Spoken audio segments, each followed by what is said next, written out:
Hello Carmichael residents, my name is Noah Bacon. I'm your property and leasing manager. Today we're going to be showing you how to clean out the filter on your GE dishwasher.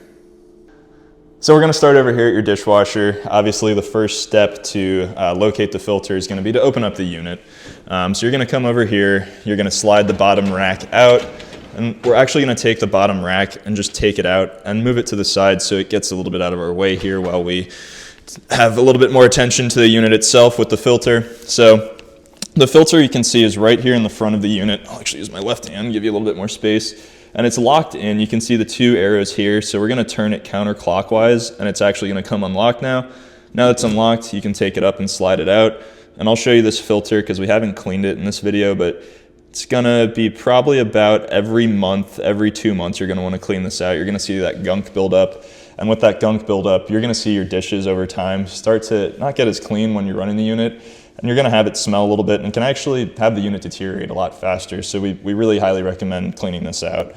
There's a couple other places here that we're going to show you that are going to be pretty relevant to clean out as well. So this piece right here, we're going to slide the bottom part counterclockwise and it comes loose. And then we'll pop that off. So you can see here, we have that bottom blade. And then there's going to be two screws in the back, these two plastic screws. And again, we're going to turn those counterclockwise, excuse me.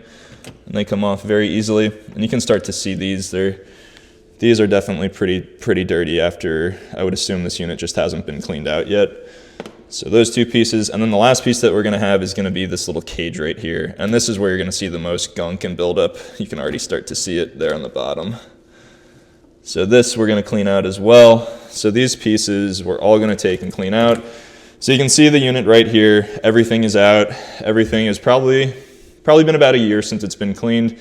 What I would recommend, we would take it over to your sink, use some dish soap, use a brush, and it's going to be really easy to get this stuff out. It's going to be, probably about a minute of just some elbow grease to start to get that out. And then once you have it out and you run that unit for the first time, you're really going to see a difference in the cleanliness in your dishes moving forward. So let me just show you how to put these back in.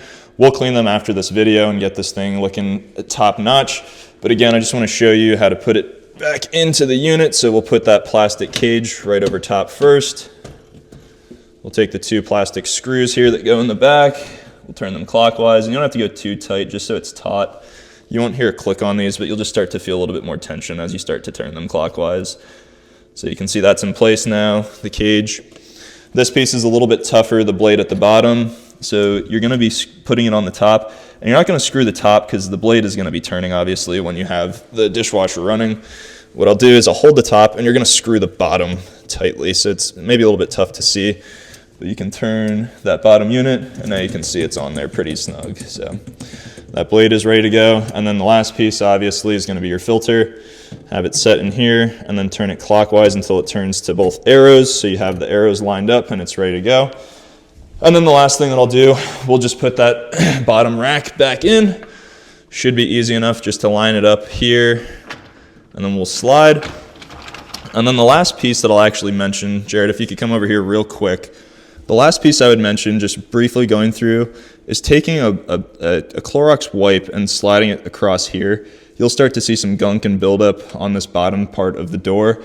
And if that starts to build up, it'll actually create a little bit more tension for you. When you close the door and you have residue in there, it won't close fully, and you can actually have water start to leak out the bottom of the unit. So I recommend just taking a paper towel, even like a wet paper towel with dish soap, and running through that, and you're gonna see on that just some residue start to come up. And on the backside, you can see it, even through the stripping here, you can see it build up. But that will decrease the tension on the door and have a lot less of that potential for water to come out the bottom of the unit. So these are all things I recommend probably checking about monthly, every 60 days, and you're gonna really start to see a huge difference with the cleanliness in your dishes moving forward. Please, again, if you have any questions or any concerns about your dishwasher filter, you know where to reach us at Carmichael Properties.